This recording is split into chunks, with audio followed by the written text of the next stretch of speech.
In 1970, English-American psychedelic hard rockers High Tide released their self-titled second of two albums from their original formation, and from it, the track Blankman Cries Again.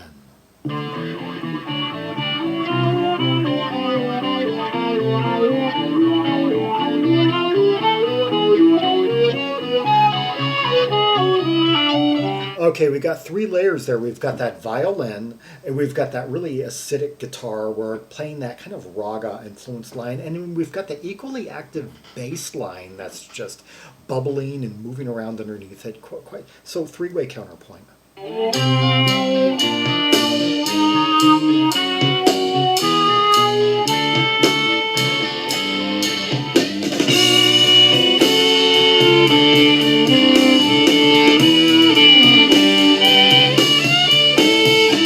Barefoot and weary we came to a valley, turned to the east and beheld a view. A bit of a kind of downer type vocal. Also, overall, the sound is just really unique for 1970. I mean, whether you are looking at the hard rock bands, the acid folk bands, I can't think of anyone else that this sounds like. Curious to measure the fever within, off we went running to find our sin. Raiments of crystal reflecting pretension, hung from the shoulders of one and all. No one could move, there was nowhere to go. Slowly we died in the wind and snow. Okay, I don't know what that vocal style would be called. It sounds kind of like lazy jaw. Like I got the lyrics here, like barefoot and weary, we came to May Valley, and it sounds like he's going like barefoot, like the kind of like letting the laying these muscles just sort of slack. Turned to the east and beheld the view. Come to think of it, the vocalist in Czar kind of sounded like that too. Okay, start over again. Barefoot and weary, we came to May Valley, turned to the east and beheld the view, curious to measure the fever within. Off we went trundling to find ourselves, remnants of crystal reflecting pretension, up from the shoulders of one and all. No one could move, there was nowhere to go. Slowly we died in the wind and the snow. Huh. So it seems like a couple of hippie drifters went out into nature, stumbled upon some ancient, tome of some kind or spiritual place, and just kind of got lost there and never came back.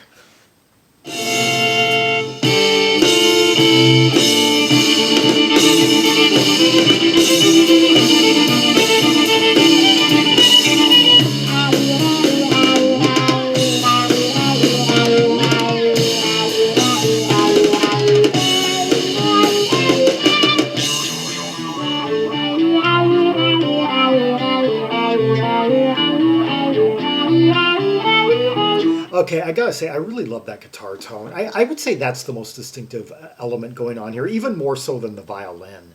It's like a mixture of like wah wah and fuzz or something.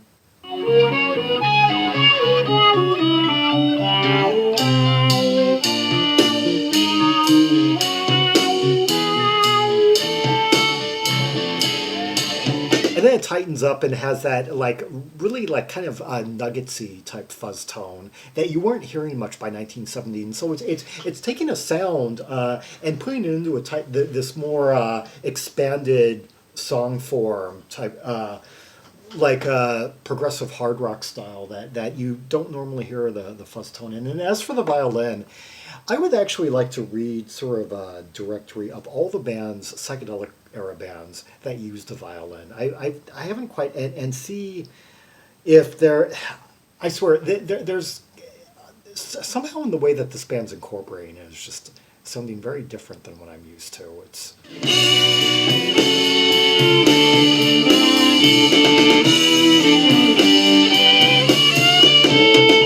Right here, it's kind of being sort of drony and putting in sort of dull notes.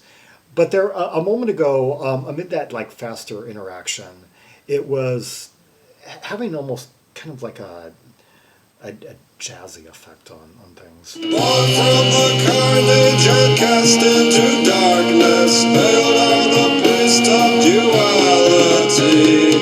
Fragrant the blossom and deadly the thorn, some born from sorrow and some from scorn. Slowly we walk to the sound of the sunlight, down to the valley as morning grew. Show me your words, I was turning to say, when came the sting of my tasteless game? Okay, born from the carnage and cast into darkness, fell out of wisdom, duality. Fragrant of blossom and deadly the thorn, some born from sorrow and some from scorn. Yeah, I didn't imagine that this was going to be so poetic. Not many people who talk about the band talk about the lyrics. Slowly we walked to the sound of the sunlight, down to the valley as morning grew. Show me the words I was turning to say. When came the string of my tasteless game? Huh. I would like to hear kind of an explanation from the songwriter, Anthony Hill. Yeah, and we have got, let's see, he's the guitarist, credited as Tony Hill on the album. And it's funny how that Genius.com uses like the legal names of the authors. And, yeah, Simon House on electric violin. He's also credited with organ and piano on the album. Rog Hadden drums and Peter Pavli bass.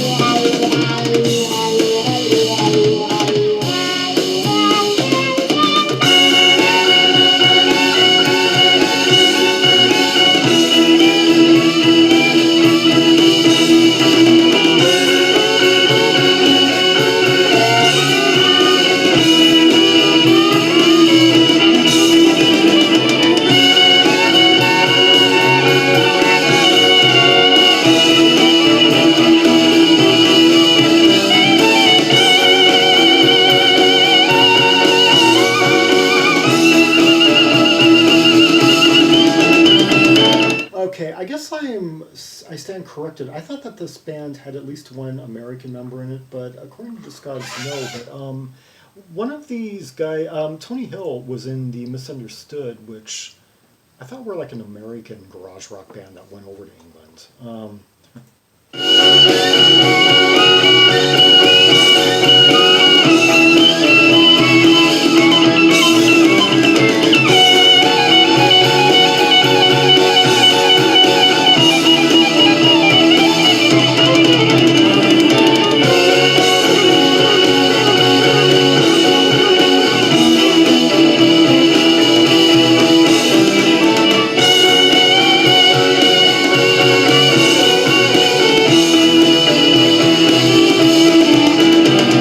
I enjoy the parts where where there's a bit more interaction and counterpoint between the four rather than going over these washes of chords. But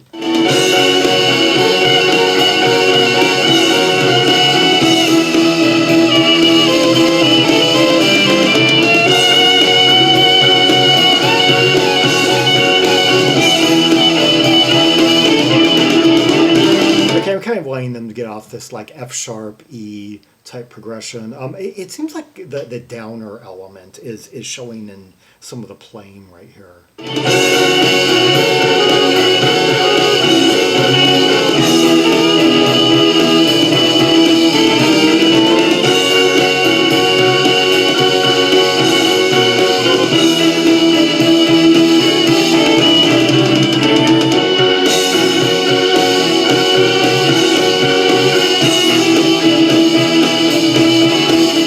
One thing that this section is showing, though, is some all right rolls from the drummer who wasn't really active throughout the counterpoint. Like he didn't join in at the beginning anyway, but he could be doing a little bit more here. In fact, he could really be kicking up dust throughout this whole thing.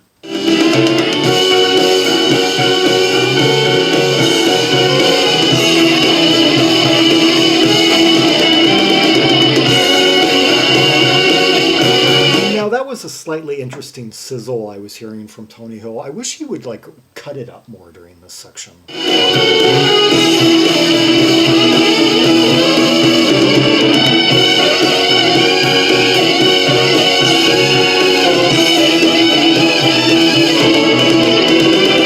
He's kind of making it cry there. He's doing some oozing, bending high notes. I wish that was higher in the mix. There's something, I guess I don't like the way that this section's being produced, where all you're basically hearing is just that kind of drag of that 2-chord drag, like back and forth.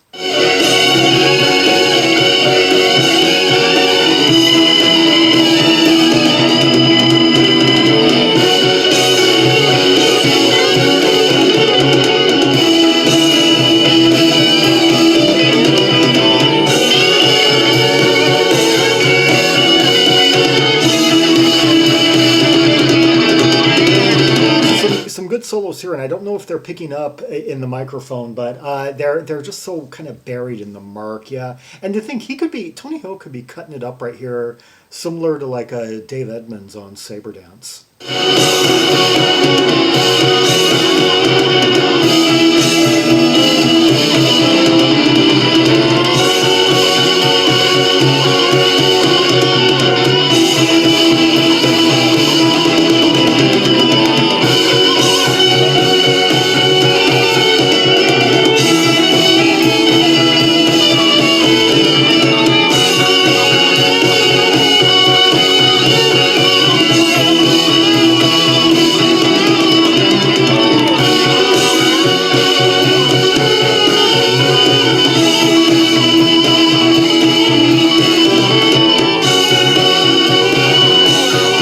We're going to get out of this now and get more into something more sizzling and interactive and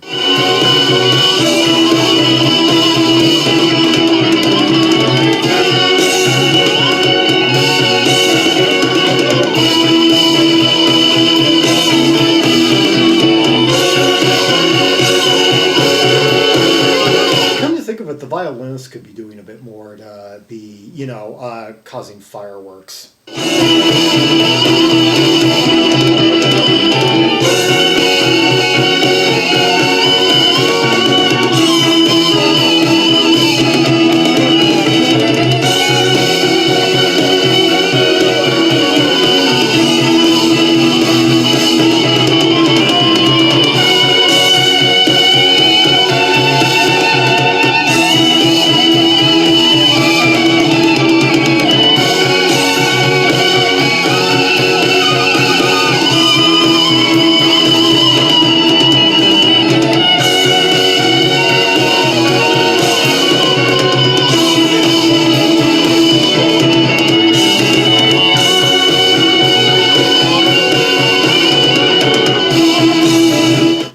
Guitar playing is good enough here where I almost wish a couple of the instrumentalists would like maybe drop out for a minute and just let him shine.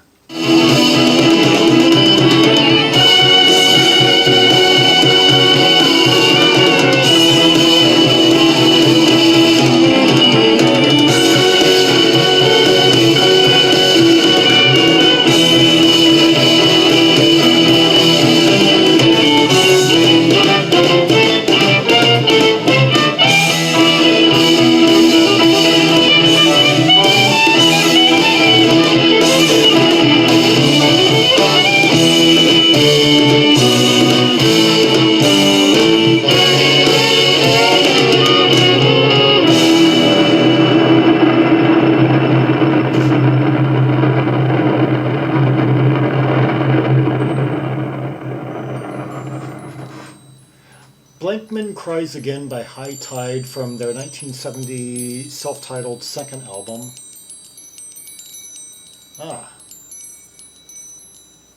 Bit of chimes there, yeah. Makes me wish that the band was less chordal. I mean, it started out on the right footing with them just doing this interactive kind of like raga, like note, like, scaling, interacting with one another. And I wish they had done more of that throughout the song. I wish they had focused more on notes, on scales, rather than chords. There were some good solo moments kind of buried in the murk of that two chord progression that took over the song and dominated about 2/3 of the 8.5 minute length. And the way it was mixed, it kind of just, even though I would try and pay attention to the soloing, I was just constantly reminded that we're kind of dragging along on this admittedly none too engaging two chord sequence. And yeah, I don't know, maybe the members just weren't quite confident to take the spotlight for lengthier stretches of time. Yeah, anyway, High Tide would put out two albums that are often cited as rather scary in their abrasive nature. Tony Hill having an almost kind of demonic hellfire guitar tone that some people, a lot of people find, like Ritchie Blackmore, Jimmy Page, Tony Iommi, they find those guitars relatively easygoing and easy on the ears compared to, but Tony Hill, by contrast, they find scary. Funny enough, the band that he was in beforehand, The Misunderstood, kind of had a slightly downer, kind of more heavier than average sound for their time. And they've been comped on the Nuggets series. Complete with that sort of downer voice. Yeah, that Children of the Sun, that track. Admittedly, a lot of there's 3 songs on this album, the second High Tide, and they all, the first minute or so tends to be the most interesting because that's where they put their best foot forward.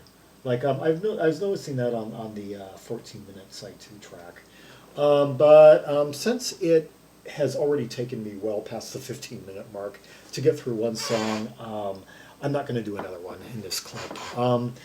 Anyway, yeah, High Tide, an interesting band, and a band that that suggested a lot of unique ideas that could be explored by others. I could imagine this band could be portrayed as a forerunner to the stylistic innovations of the Doctors of Madness, who used like kind of fiery violin interacting with guitar and bass and such, yeah, and they've been described as like psychedelic proto-punk, which is an apt description, yeah. I said I used the word jazzy at one point in the video, and I think I was primarily referring to like Sugarcane Harris, who was also an influence on the Doctor's violinist, Urban Blitz, yeah. Anyway. Yeah, High Tide, a band that carved their own unique niche out of the room, and I remember George Starlston on his old blog, even though this wasn't one of his favorite bands, he heard a really unique quality in them that he thought really deserved to be mentioned within the broader context of hard rock's development. Heck, having played this right now makes me want to go back and revisit that old website of his to see what point he was making. Anyway, for more rubies and sapphires from the catalog of High Tide, see the directory of albums by English H artists linked in the description below. Like and subscribe, follow me on social media, share the video, and leave a comment if there are any observations you have about the track we just heard, the interplay, the sounds, the sonic, rapturous nature of it all, and the lyrics if you have some insights into what they were getting at. And until next time, this is Zaragon, the world's most ear-traveled Tremaximalist, signing off.